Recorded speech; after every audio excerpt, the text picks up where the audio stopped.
আসসালামু আলাইকুম স্যার। মাননীয় প্রধানমন্ত্রী কথা বলবেন। দাও।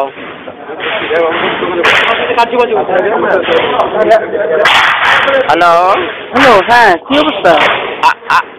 মাননীয় প্রধানমন্ত্রী, আসসালামু আলাইকুম।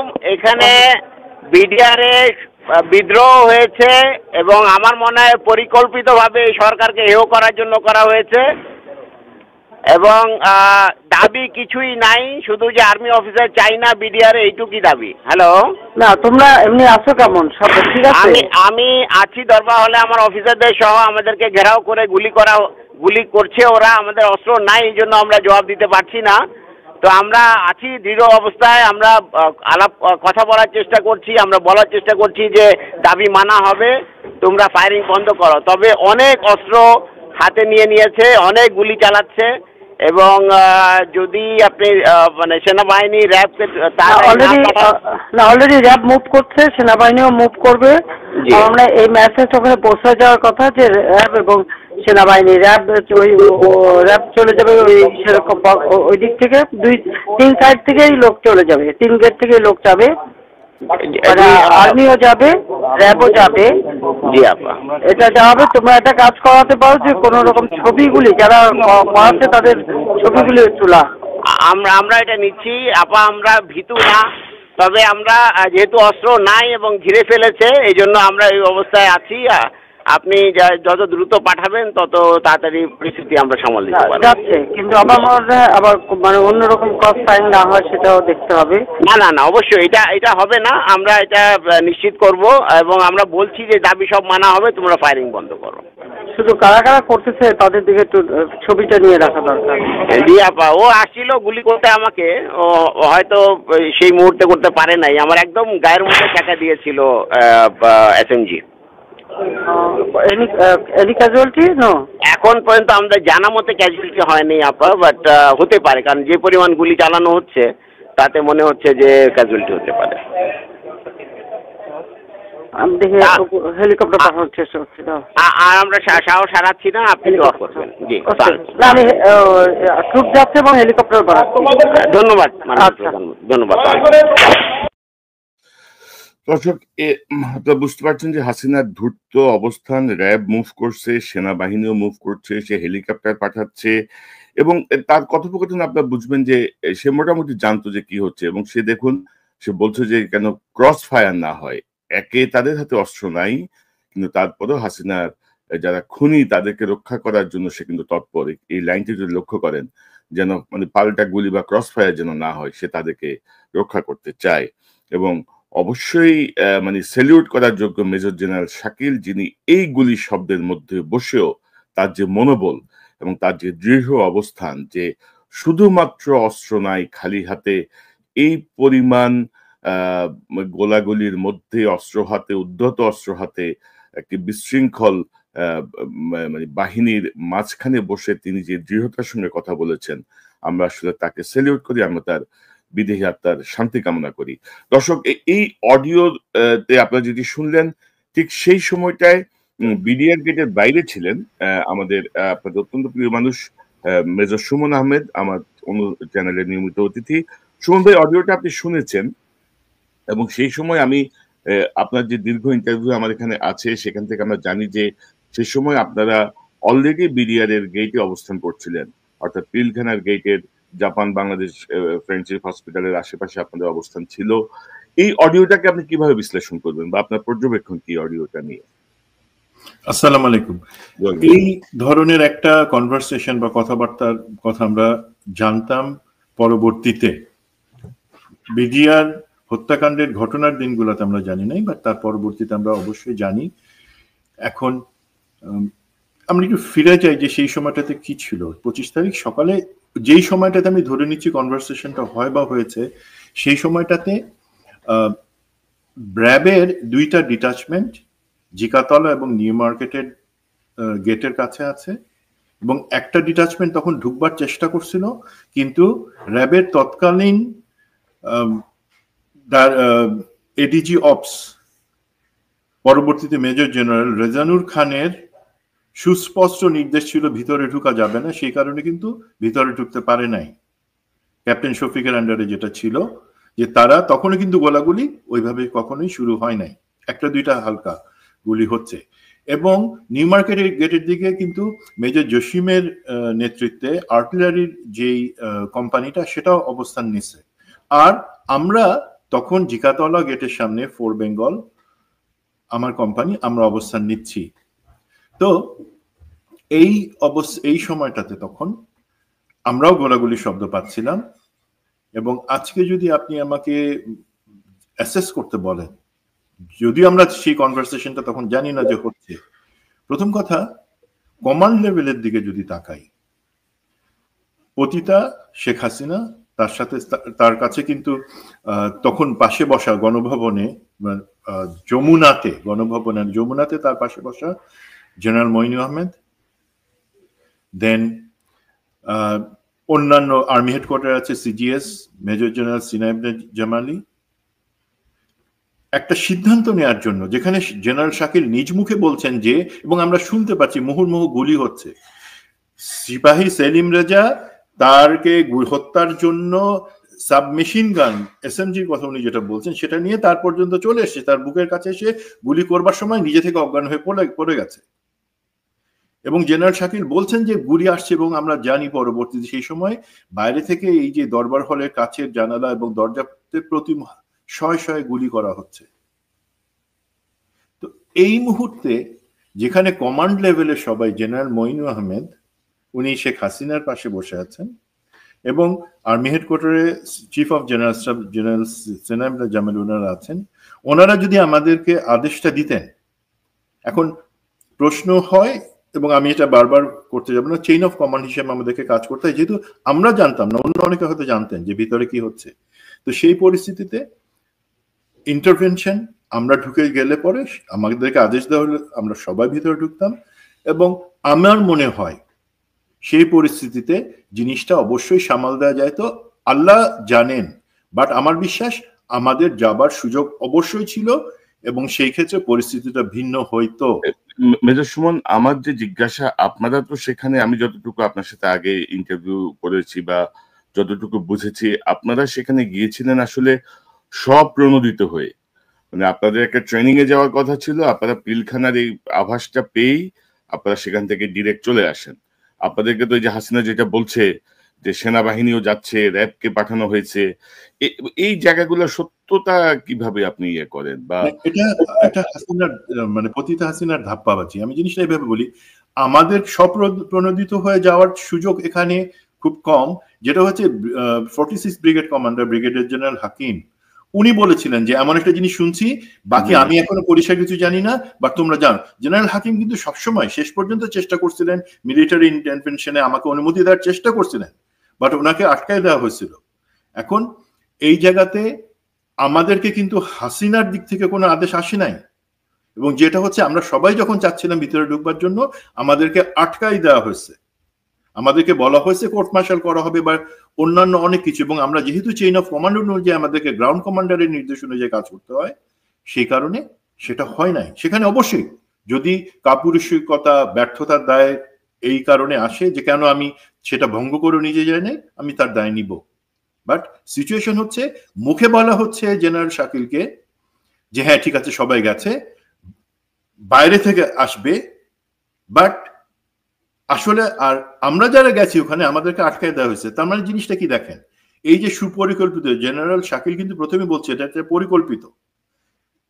এখন হাসিনা এবং এখানে ভারতের সংশ্লিষ্টতার কথা বারবার আসে, আমি আগেও বলেছি, যারা এই বিডিআর হত্যাকাণ্ডটা ঘটায় পরিকল্পনা করছে এবং করছে তারা জানে যে ওই পর্যন্ত হবে জেনারেল শাকিল বা যে কেউ ভিতর থেকে সাহায্য চাক না কেন, সেক্ষেত্রে আমরা কর্ডন করে থাকব, লোক দেখানো একটা জিনিসের জায়গায় আমাদেরকে আটকায় রাখা হবে, আর ভিতরে হত্যাযজ্ঞটা চলতে দেয়া হবে। সেই ধরনের একটা সিচুয়েশন। কোন ধরনের, এটা আমি তাকে পাগলামি বলবো না, দেখেন সে কত ফাইজলামি করে এই পতিতা মহিলা। সে বলতেছে ছবি তুলে রাখো, তাকে বলা হচ্ছে, সে নিজে কানে শুনতে পাইতেছে না। 21শে আগস্টে তো তার কানের একটু ক্ষতিগ্রস্ত হয়েছিল, যেটা আমি মনে করি ফেক। সে কি কানে শুনতে পাইতেছে না গোলাগুলির আওয়াজ? যেখানে আপনার উপরে হাজার হাজার রাউন্ড গুলি আসতেছে, আপনি সেখানে ছবি তুলে রাখবেন যে কারা বিদ্রোহ করছে? তো তো এই জায়গাতে তার এখানে কথা শুনে আমি বুঝি সে জানে কিন্তু পরিকল্পনাটা কোথায় যাবে। সে শুধু বলতেছে থাকো, ক্রস ফায়ার যাতে না হয়। আরে ভিতরে যারা আছে অফিসার, তাদের কারো কাছে কোনো অস্ত্র নেই, বারবার বলা হচ্ছে। বাট সে তার মাথায় একটা জিনিস যে এই যে তার প্রভু ভারতের লোকজন এবং অন্যান্য যারা এই বিদ্রোহটা করছে সেখানে তাদের যাতে কোনো ক্ষতি না হয়, এবং আমাদেরকেও তো বলা হয়েছে আমরা কোনো গুলি করতে পারবো না। তো তার হচ্ছে প্রোটেকশন তাদের জন্য। আর ভিতরে মারা যাবে কারা? যারা শহীদ হয়েছেন তারা। মানে ধরেন যে সে সময় তো ধরেন আমি যেটা বলছিলাম যে আপনারা যাচ্ছিলেন বোধহয় আপনাদের কোনো মানে প্র্যাকটিস বা মানে ফায়ার প্র্যাকটিসের জন্য যাচ্ছিলেন, এবং আপনার এই কথাটা শুনে সম্ভবত আতাউল হাকিম সাহেব সঙ্গে পরামর্শ করে আপনার এদিকে চলে আসেন। কিন্তু শেষ পর্যন্ত তো আমি যতটুকু জানি আতাউল হাকিম সাহেব আপনাদেরকে মানে অপারেশনের নির্দেশ দেন নাই, আপনারা যে প্রস্তুতি নিয়েছিলেন প্রাথমিকভাবে আপনাদের মতো করে সেটিও দেন নাই। তো আপনি জানেন যে বিডিআর কমিশন নামে একটি কমিশন হয়েছে, সেই কমিশনের অগ্রগতি কি মনে করেন? এবং সেই সময় কিন্তু জেনারেল ওয়াকারও কিন্তু ধরেন কি কোন ব্রিগেডে ছিলেন? 46 ব্রিগেডই তো ছিলেন। 46 ব্রিগেডে আমি ছিলাম 4 ইস্ট বেঙ্গল, যেটাকে বেবি টাইগার বলা হয়, সেটার একজন ব্রিগেডে। মেজর তখনকার মেজর ওয়াকারুজ্জামান, এখন সেনাপ্রধান, উনি ছিলেন 17 ইস্ট বেঙ্গল রেজিমেন্টের সেকেন্ড ইন কমান্ড। তো বিডিআর কমিশন কি ওনাকে কথা বলার জন্য ডেকেছে? কারণ তিনি তো তখন আবাহনী মাঠে ছিলেন, ফিল্ডে ছিলেন, ভেরি অ্যাক্টিভ। মানে ঢাকার মধ্যে কোনো ঘটনায় 46 ব্রিগেড তো তার দায় এড়াতে পারে না। 46 ব্রিগেডের ভূমিকা কি ছিল? জেনারেল ওয়াকার দেখলাম গত ফেব্রুয়ারিতে বলেছেন full stop, no if but, কিন্তু কি বললেন না বিডিআর হত্যাকাণ্ড নিয়ে। অবস্থাটা কি? কমিশনকে কিভাবে দেখেন? যেমন কমিশন আমি এখনো জানি না জেনারেল ওয়াকারের সঙ্গে কথা বলেছেন কিনা, তাকে তলব করেছেন কিনা, জেনারেল জাহাঙ্গীরকে তলব করেছেন কিনা, যারা জেনারেল জাহাঙ্গীর সে সময় একটি তদন্ত কমিশনের প্রধান ছিলেন।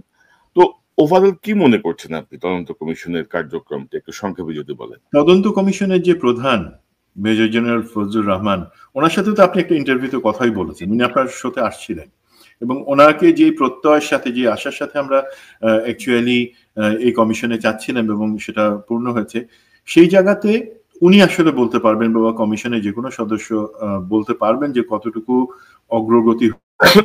আমি যেভাবে জিনিসটা দেখি, প্রথম কথা, তারা যে ইন্টারভিউ নিচ্ছেন বা কথা বলছেন, তারা কিছুদিন আগে একটা প্রেস কনফারেন্স করে তাদের অগ্রগতি জানাইছেন এবং সেখানে কি ধরনের এভিডেন্স ওনারা পাইছেন সেটা বলছেন। এবার আমার তো জানার দরকার নাই কি ধরনের এভিডেন্স, আমার জানার দরকার অগ্রগতি হয়েছে কিনা। যাদের যাদের এখানে ইম্পর্টেন্ট যারা সাক্ষী আছে, যাদের সাথে কথা বলা দরকার, তাদের সাথে ওনারা কথা বলে ওনারা এই কমিশন তাদের সুপারিশটা দিচ্ছেন কিনা। তো জেনারেল ওয়াকারের সাথে কথা সম্ভবত তারা বলেন নাই, আমি যতটুকু জানি। এখন আমার এখানে এক্সপেকটেশন তো দেখেন, আপনি যেটা বলছেন আবাহনী মাঠে তো আমরা পরে আসি। আগে তো যে জিনিসটা হচ্ছে, আমরা সবাই বিডিআর গেটের সামনে বিভিন্ন জায়গায়, মানে small arms safe distance 300 meter যেটা বলি, সেটা থেকে এই পাশে সবাই আমরা আছি। উনিও তখন আমার মতে, আমিও তখন চেষ্টা করছি কোন জায়গা থেকে আমরা একটা অ্যাসল্ট করে ভিতরে ঢুকতে পারবো, আদেশ থাকুক কি না থাকুক। আপনি জানেন যে আমি একটা প্রচেষ্টা নিয়েছিলাম, যেখানে পরবর্তীতে সিজিএস মেজর জেনারেল সিনাই ইবনে জামালি ওনার ডাইরেক্ট ইন্টারভেনশনে সেখান থেকে জেনারেল হাকিমকে বাধ্য হয়ে উনি আমাকে সেখান থেকে সরাই নিয়ে আসেন, আমরা ভিতরে ঢুকতে পারি নাই। এখন জেনারেল ওয়াকারেরও ঠিক একই অবস্থা ছিল, উনি তখন মেজর ওয়াকার, এবং ওনার সাথে কিন্তু আমরা কিন্তু কন্টিনিউয়াস কথা বলে যাচ্ছি। আমি আজকে একটা জিনিস বলি, এই বিদ্রোহর পরিকল্পনা অথবা সেটা কার্যকরী, আমি বিশ্বাস করি এবং আমাদের সবাই বিশ্বাস করে, এর সাথে জেনারেল ওয়াকারের কোনো সংশ্লিষ্টতা ছিল না, যেটা উদ্ধার কার্যের সাথে। তাহলে যদি সেইটাই হয় যে উদ্ধার কার্যে এই বিদ্রোহের অবসান বা হত্যাকাণ্ড যাতে না হয়, সেটার জন্য আমাদের সব প্রচেষ্টার সাথে উনি ছিলেন, তাহলে এই বিডিআর কমিশনে স্বপ্রণোদিত হয়ে ওনার কথা বলতে অসুবিধা কোথায়? এই বিডিআর হত্যাকাণ্ডে কারা কারা জড়িত, শুধুমাত্র বিডিআর সদস্য না, তার বাদে বা ভারত র বা অন্য কে এই আওয়ামী লীগের কারা জড়িত, সেগুলো তো প্রমাণ ছিল, উনিও তো সেটা জানেন। জেনারেল ওয়াকারকে তো আমরাই তো একই সাথে এই আলামত গুলা আলাপ করতাম, দিতাম কমিশনের কাছে তদন্তের স্বার্থে। উনি কি সেগুলো দেখেন নাই? উনি তো দেখেছেন। উনি আজকে তো ওনার এই অবস্থানে থাকবার কথা না। উনি তো জানেন যে হ্যাঁ, ওনার আত্মা পরিষ্কার আছে, উনি কোনো খারাপ কিছুর সাথে ছিলেন না। তাহলে আমি যদি ভালো কিছুর সাথে থাকি, আমি কেন এর পিছনে কারা আছে? এই যে আজকে হাসিনার কথা আমরা শুনলাম, ঠান্ডা মাথায় সে কথা বলছে, বাট পাগলের মধ্যে কিছু ফাইজলামি কথা বলার চেষ্টা করছে, ছবি তুলে রাখো যাতে ক্রস ফায়ার না হয়, জানে যে কারো কাছে অস্ত্র নাই। তো সেই জিনিসগুলা জেনে যে এখানে রাজনৈতিক সংশ্লিষ্টতা, খুনি হাসিনা এবং তার প্রতি আওয়ামী লীগ তাদের সংশ্লিষ্টতার ব্যাপারটা কি উনিও জানেন না? উনি জানেন। উনি তাহলে এখানে ফুল স্টপের কথা বলছেন।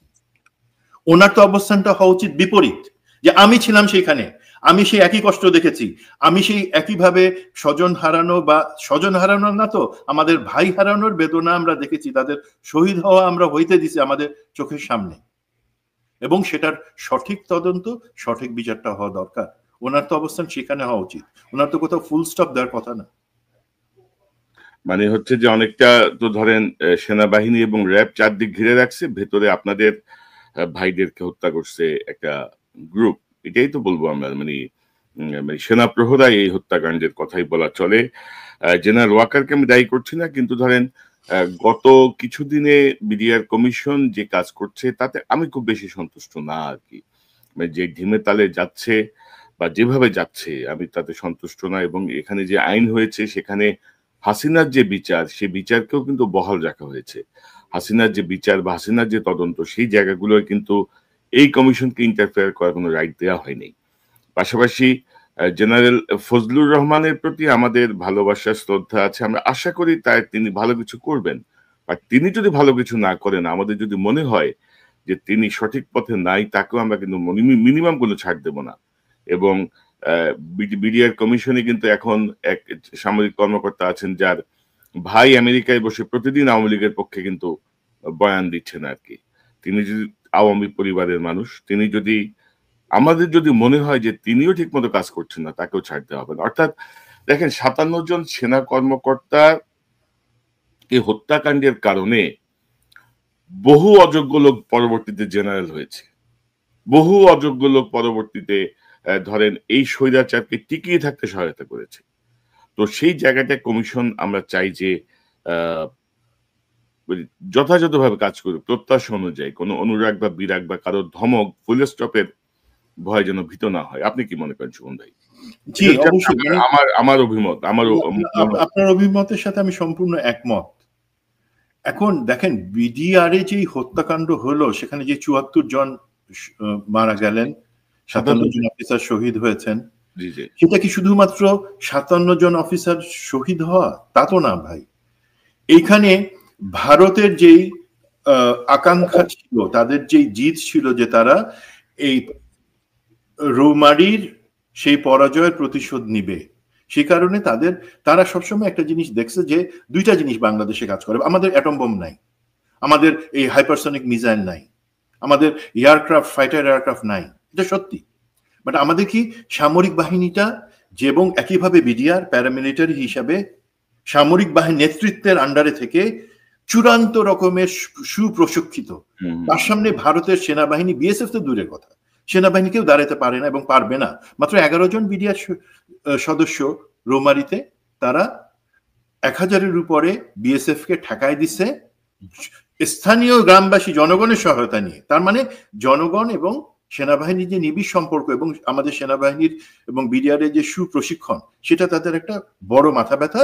এবং এই যে বিডিআর হত্যাকাণ্ড, তার মধ্যে কিন্তু অনেকগুলা জিনিস তারা অ্যাচিভ করছে। এক হচ্ছে হাসিনার সরকারের সেনাবাহিনীর উপরে যে রাগ, আওয়ামী লীগের যে সেনাবাহিনীর উপর রাগ, সেটা ভারতের সাথে মিলে ভারত আমাদের সেনাবাহিনীকে দুর্বল করছে মানসিকভাবে, বিডিআর কে ভেঙে ফেলছে। এটা আমাদের স্বীকার করতে হবে। এই যে বিডিআর এর যে শৌর্য বীর্য অথবা যেই জায়গা ছিল, সেই জায়গায় এই বিডিআর ঘটনার পরে সেটা একটা অবিশ্বাসের জায়গায় চলে আসছে।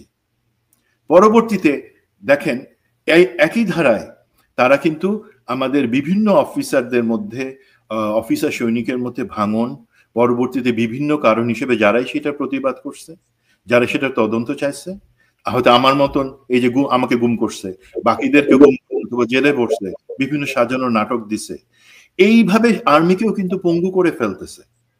এখন আমাদেরকে এই জিনিস বুঝতে হবে যে বিডিআর এর ওই 25শে ফেব্রুয়ারি না, এটা সুদূর প্রসারী এফেক্ট কিন্তু 15 বছর ধরে চলছে। আমরা দেখেন সেনাবাহিনীর সদস্যরা আমরা বলি যে আমরা জাতির সার্বভৌমত্বের প্রতীক। সার্বভৌমত্ব কোথায়? সার্বভৌমত্ব শুধু ভারতের আগ্রাসন থেকে তা তো না। আমাদের সার্বভৌমত্ব শেষ করছে তা আওয়ামী লীগ নিজে থেকে ভারতের কাছে আমাদেরকে বিক্রি করে। সেই জায়গাটাতে সেনাবাহিনী কেন সুস্পষ্টভাবে দাঁড়াতে পারলো না? হাসিনাকে বলতে পারলো না যে তোমার গুম খুন অথবা তোমার প্রহসনের নির্বাচন বন্ধ করো, আমরা তার সাথে নাই? 15 বছরে কেন বলতে পারলো না?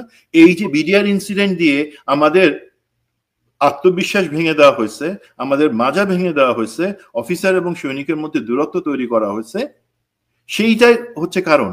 এখন আমরা যদি সেই জায়গাটা ইনভেস্টিগেট সঠিকভাবে না করি এবং সেখানে কারা কারা যুক্ত আছে সেটার যদি আমরা বিচার তো অবশ্যই হবে, বাট সেটা অনুসন্ধান করে বের করে না আসি, তাহলে তো আমরা ভাই চারিদিকে এই যে ভাঙা দেয়াল আমাদের শত্রুকে, সেটা তো আমরা জানতে পারতেছি না। আমাদের জন্য ভবিষ্যৎ ক্ষতিগুলো তো আমরা আটকাতে পারবো না। এই ক্ষেত্রে কোনো ভাই আমি যদি সময় দেন 1 মিনিট বলি, ধরেন এই ব্যাপারে যারা কথা বলছে, যারা বলছে যে না রাজনীতিবিদদের সঠিকভাবে প্রশ্ন করছে, ভারতের সংশ্লিষ্টতা বের করার চেষ্টা করছে, তাদের একজন জেনারেল হাসান নাসির। আজকে দেখেন তার মতন একজন লোকের কি হওয়া উচিত? জেনারেল ওয়াকারের পাশে থাকবার কথা, জেনারেল ওয়াকারের তার কাছ থেকে উপদেশ নেবার কথা, যে স্যার, জেনারেল নাসির তো সিনিয়র, যে স্যার আমি এই ব্যাপারটাতে আগাতে যাচ্ছি, আপনার কি মনে হয়, বা আপনি এই কমিশনটা দেখেন বা এইটা দেখেন, দুর্নীতি দমন কমিশনে আসেন। তা না করে জেনারেল হাসান নাসির এখন পিএনজি, পার্সোনা নন গ্রাটা। এগুলা আনফরচুনেট। আমরা যারাই এই হাসিনা এবং ভারতের সংশ্লিষ্ট বিডিআর এর সাথে সেটা বের করার চেষ্টা করেছি, সেটা নিয়ে কথা বলেছি, আমাদের প্রত্যেককেই হয় সেনাবাহিনী থেকে বের করে দেওয়া হয়েছে, বহিষ্কার করা হয়েছে, অথবা জেলে ভরা হয়েছে, আর এখন পিএনজি করা হচ্ছে। এখন সুমন ভাই ধরেন এই যে ইদানিং ওই যে জেনারেল ওয়াকারের আশেপাশে কিছু হরিদাস পাল বসে থাকে, তো ওই হরিদাস পালরা নাকি আরো পিএনজি করবে, অনেকে হুমকি দিচ্ছে। এবং আপনি যদি দেখেন যে বিডিআরে আমি 57 জন সেনা কর্মকর্তা হারালাম, এরপরে অফিসারদের যারা যেই মুষ্টিমেয় কিছু অফিসার এটা প্রতিবাদ করলো, প্রত্যেকেই কিন্তু চাকরিচ্যুত, প্রত্যেকেই কিন্তু পানিশড বিভিন্নভাবে।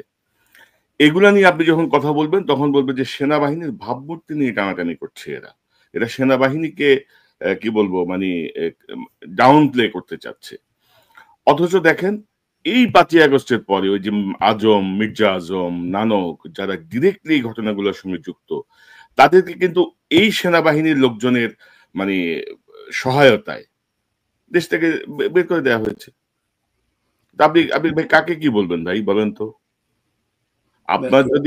আপনি যদি আবেগে গল্প ছাড়েন যে ব্রাদার ইন আর্মস, আমার ভাই, আমার অমুক, কার্যক্ষেত্রে যদি আপনি তার খুনিদের পাশে অবস্থান নেন, এবং আপনি দেখেন যে আমাদের হাসিনার ভয়টা দেখেন, যে সে সময়ে অস্ত্র নাই শোনার পরেও সে বলছে যেন ক্রস ফায়ার না হয়, কারণ সে জানে যে এদের যে ট্রেনিং এবং এদের যে সাহস।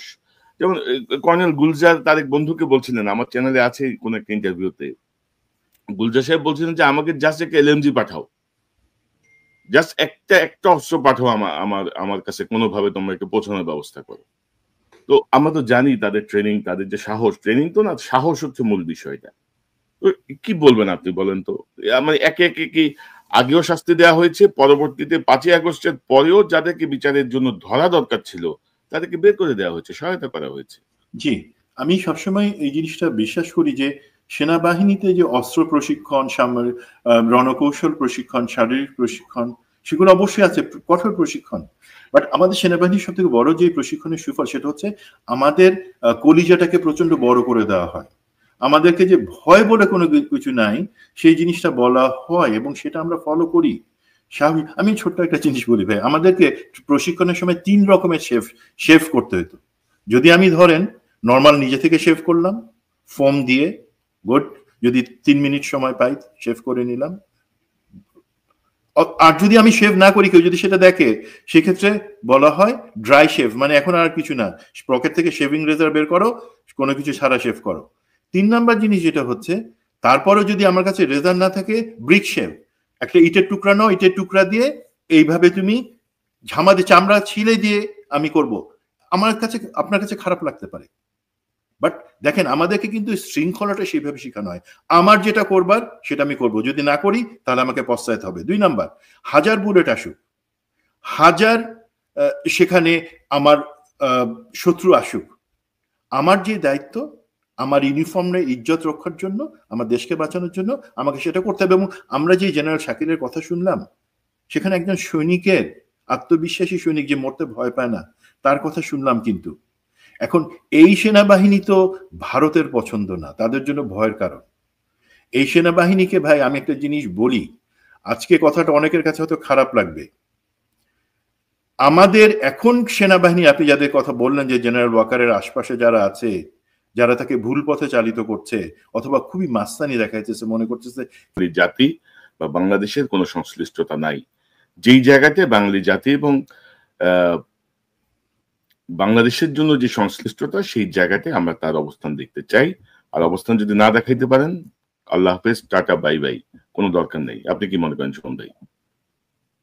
জি, একটা জিনিস, জেনারেল ওয়াকার পরহেজগার, উনি নামাজি, সেটা বলেন। আমি একটা জিনিস শুধু ওনাকে করবো, আপনি সবটা ব্যক্তিগত বিষয় ভাই, আমি আপনার ব্যক্তিগত ভাই, সমস্যা হলো ওনার পিয়ার গ্রুপ এই জিনিসটাই তো ফোকাস করে বিভিন্ন জায়গায়। উনি নামাজ পড়তেছেন, উনি ইমামতি করতেছেন, আপনার সাথে যখন এক জায়গায় কথাবার্তা হচ্ছিল তখন বারবার বলা হচ্ছিল যে উনি তাহাজ্জুদ পড়েন এই সময়, তারপরে it's okay, it's a virtue.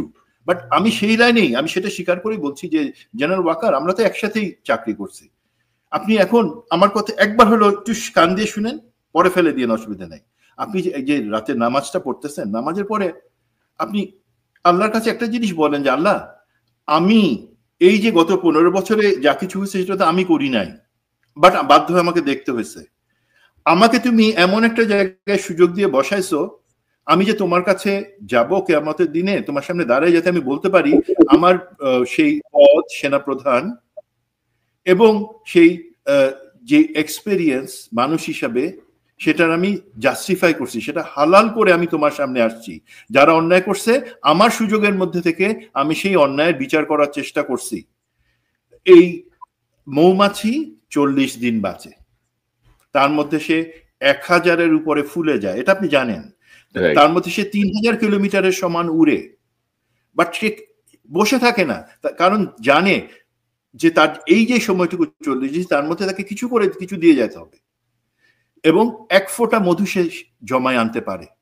আপনি এই যে 3 বছর থাকবেন, আল্লাহ করুক আপনি থাকেন, আপনি যোগ্যতার ভিত্তিতে কাজ করে দেখিয়ে থাকেন, এর মধ্যে আপনি যদি এই কাজগুলো না করে যেতে পারেন, তাহলে আল্লাহর কাছে আপনি কি জবাব দিবেন সেটা আপনি বুঝবেন। বাট জনগণের কাছে, যারা আপনাকে ভালোবেসে এখনো রাখছে, যারা বিশ্বাস করতে যে আপনি 5ই আগস্টের পক্ষে শক্তি, তাদের পক্ষে যে দাবিগুলা, 4টা বড় দাবি, সেগুলোর হয়ে কাজ করেন, আপনাকে লোকে ভালো মানুষ এবং ভালো নেতা দুইটাই মনে করবে।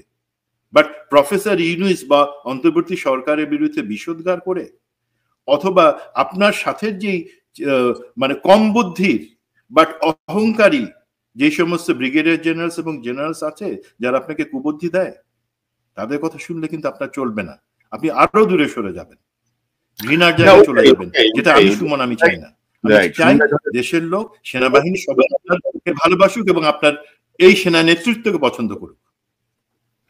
মানে ধরেন যে হরিদাস পালদের কথা শুনলে উনি আরো ডুববে, এবং আমার কথা খুব ক্লিয়ার, ইনসাইড স্টোরি সাধারণ মানুষ অনেকেই জানেন না, আমরাও ধরেন অনেক বৃহত্তর কিছু চিন্তা করে অনেক তথ্যই কিন্তু মানুষকে দেই না, যেগুলো এক ধরনের ইনসাইটমেন্ট ক্রিয়েট করবে, এক ধরনের অবিশ্বাস, এক ধরনের কি বলবো এটাকে, ক্ষতিগ্রস্ততা তৈরি করবে আমাদের রাষ্ট্রযন্ত্রে। অনেক কিছু আসলে কিছু জিনিস আমাদেরকে মানে হাতে রাখতে হয়, বা আমরা বলি না আর কি। তো সেই জায়গাটায় ধরেন জেনারেল ওয়াকারের প্রতি কোনো অনুরাগ বিরাগ নাই, উনি যদি পারেন, ভালো হয়ে গেল, আরো দেখাবো, আরো আছে, আসিতেছে, এই তো শুরু জেনারেল হাসান নাসিরকে দিয়ে। ভাই, তোমরা কার স্বার্থে কাজ করতেছো সেটা কিন্তু আমরা বুঝি। এই যে সেনাবাহিনীর বিরুদ্ধে আমার বা আপনার কথা বলার তো কোনো ইচ্ছা নাই, আমরা তো সেনাবাহিনীর বিরুদ্ধে কথা বলতেছি না। সেনাবাহিনী একটা গৌরবের প্রতিষ্ঠান, আমরা কথা বলতেছি তার মধ্যে, তার মগজের জায়গায় অথবা তার হাত পায়ে যে সমস্ত দুষ্ট, যারা সেনাবাহিনীর ইউনিফর্ম পরার যোগ্যতা রাখে না, যারা গুম খুন অর্থ কেলেঙ্কারির সাথে যুক্ত, তাদের ব্যাপারে কথা বলতেছি, তাদেরকে সরাই দিয়ে সেনাবাহিনীকে কলঙ্কমুক্ত করার কথা বলতেছি। এখন এই লোকগুলো সেটা শুনবে না। তারা সেনাবাহিনীর ভিতরে থেকে আরো বিতর্কিত সিদ্ধান্ত নিবে, যেটা জনগণ বা আমরা পছন্দ করব না। কারণ তারা বিতর্কিত সিদ্ধান্ত নিবে, সেনাবাহিনীকে জনগণের চোখে খারাপ বানাবে। এটা লাভকার হবে? আমি আগেই বলছি, বাংলাদেশের সেনাবাহিনীর দুইটা বড় শক্তি, সুপ্রশিক্ষণ এবং জনগণকে সাথে নিয়ে যুদ্ধ করা। এটা ভারতের সেনাবাহিনী বা আমাদের শত্রুর নাই। তো যত তারা নিজেরাই সেনাবাহিনীর উপরে বসে থেকে সেনাবাহিনীকে পচাবে, ততই ভারতের লাভ। তারা দিন কালকে রিটায়ার করবে, 1 বছর পরে 2 বছর পর রিটায়ার করে তাদের হয়তো দুবাইতে বা ভারত তাদের জন্য ব্যবসার অ্যাপার্টমেন্ট, ফ্ল্যাট, জমি সব কিনে রেখে দিছে। তাদের তো চিন্তা নাই সেনাবাহিনীর ইজ্জত থাকলো কিনা। আমাদেরকে যাদের সেনাবাহিনী থেকে গুম করে নিয়ে আমাদেরকে ইউনিফর্ম ছিঁড়ে ফেলে আমাদেরকে বাইরে পাঠাই দিচ্ছে, তারা আমাদেরকে জেলে ভরছে। তাদের চিন্তাটা আসলে হয়ে গেছে বেশি, কারণ আমরা সেনাবাহিনীকে ভালোবাসি। আপনি কি আমরা নিজের স্বার্থে এই কথাগুলো বলতেছি? আমি কি সেই জন্য 10 লাখ টাকা 20 লাখ টাকা পাবো আজকের এই প্রোগ্রাম করে? ভাই আমার তো কোনো স্বার্থই নাই। আমার কিসের স্বার্থ? বরঞ্চ আমি ক্ষতিগ্রস্ত বিভিন্ন ভাবে। এই হরিদাস পালেরা নানা রকম ঝামেলা করতেছে। এবং আপনি দেখেন যে আপনাকে যে গুম করলো, আপনাকে যে টর্চার করলো আফটার মানে বিডিআর এই হত্যাকাণ্ড, তাকেও তো বের করে দিছে ব্রিগেডিয়ার রাশিদ, না? ব্রিগেডিয়ার রাশিদ তাকে সেফলি যখন 5 আগস্টের পর সে জানতো যে আমি অন্তত সাক্ষী দিব, বাট কে আছে? কর্নেল ইমরান ইবনে রৌফ, সে তো এখনো বিজিবিতে আছে। সেই ধরনের লোকগুলো তো আছে। আর যেখানে জেনারেল হাসান নাসির কন্টেনমেন্টে ঢুকতে পারবেন না, সেখানে এই গুম খুনের সাথে যারা আছে তারা কন্টেনমেন্টের ভিতরে বসে আছে। তো এগুলো কার স্বার্থে হচ্ছে? ভাই আমি বলবো সেনাবাহিনী আমাদের সবার প্রিয়, জনগণের প্রিয়, শুধু আপনার আমার না। বাট এরা নিজেরাই সেনাবাহিনীকে পচায় এরা একদিন বাইরে চলে যাবে। বাট সেনাবাহিনীকে আরো দুর্বল করা হবে, জনগণের থেকে দূরে জায়গা নিয়ে আসবে। এবং এরা চাচ্ছে ভারত এবং হাসিনার ইচ্ছে অনুযায়ী সেনাবাহিনীকে একটা ঘৃণার জায়গায় নিয়ে আসা। ভাই আমরা তো সেটা চাই না। তোমরা যারা ঘৃণিত কীট, তোমরা যারা কুকুরের থেকে অধম, আমরা চাই তোমাদেরকে এখনই ঘাট ধরে বের করে দিতে। এবং ইনশাল্লাহ তোমরা যদি এটা চালাই যাও, অসুবিধা নাই, আমরা সেই কাজটাই করব। রাইট। এবং ধরেন যে আমি তো মনে করি বিডিআর কমিশনকে যদি পূর্ণ সহযোগিতা করা না হয়, কারা কারা করছে না, কি করছে না, তাদের 14 গোষ্ঠী আমরা সামনে নিয়ে আসবো ইনশাল্লাহ।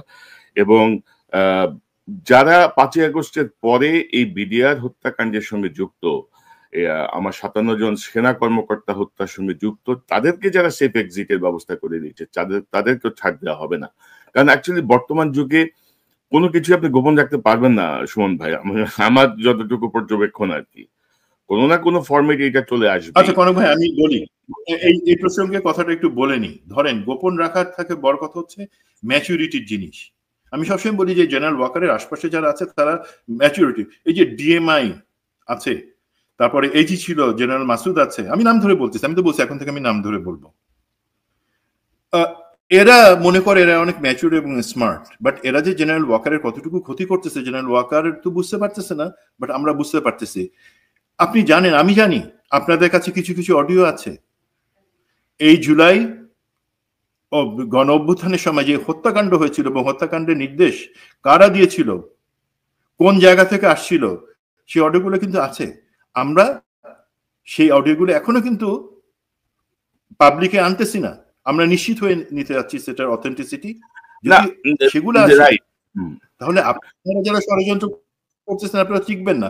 আমরা এখনো কিন্তু রাষ্ট্রেনে রাখছি, বাট আমাদেরকে সেই রশি ছেড়ে দিতে বাধ্য করবেন না।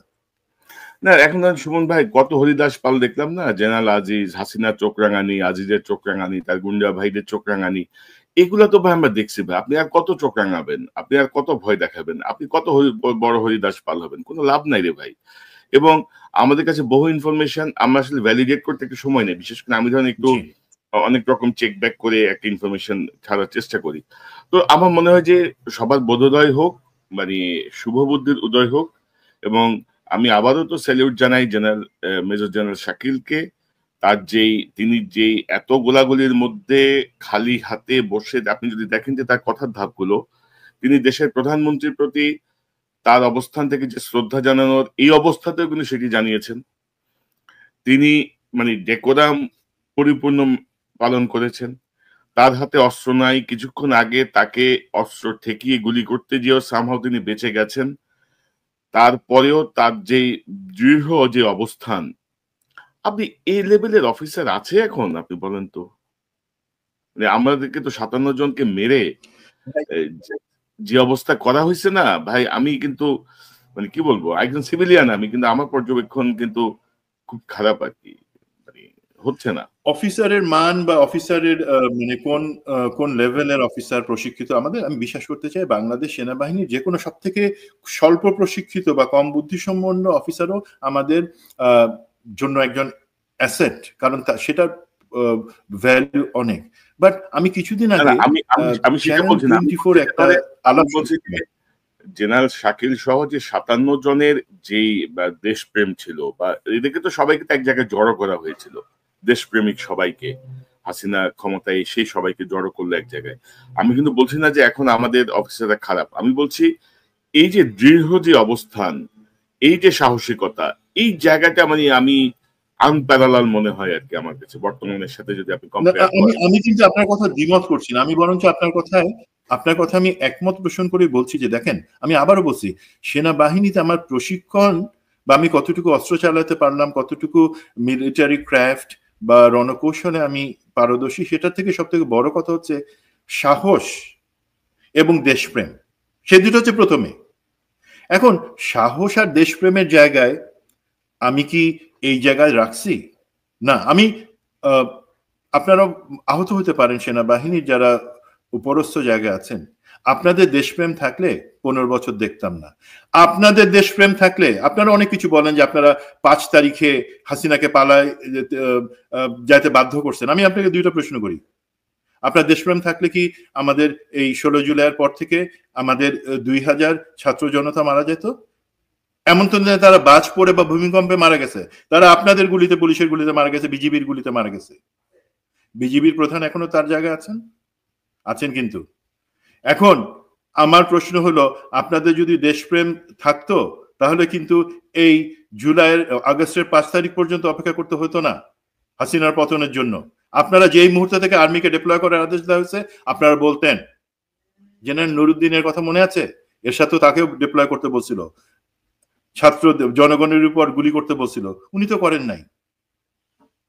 বাট আপনারা তো তারপরেও তার মেনে নিছেন, আদেশ দিচ্ছেন, এবং 5 তারিখের কথা বলেন যে আপনারা বিজয় আনেন নাই।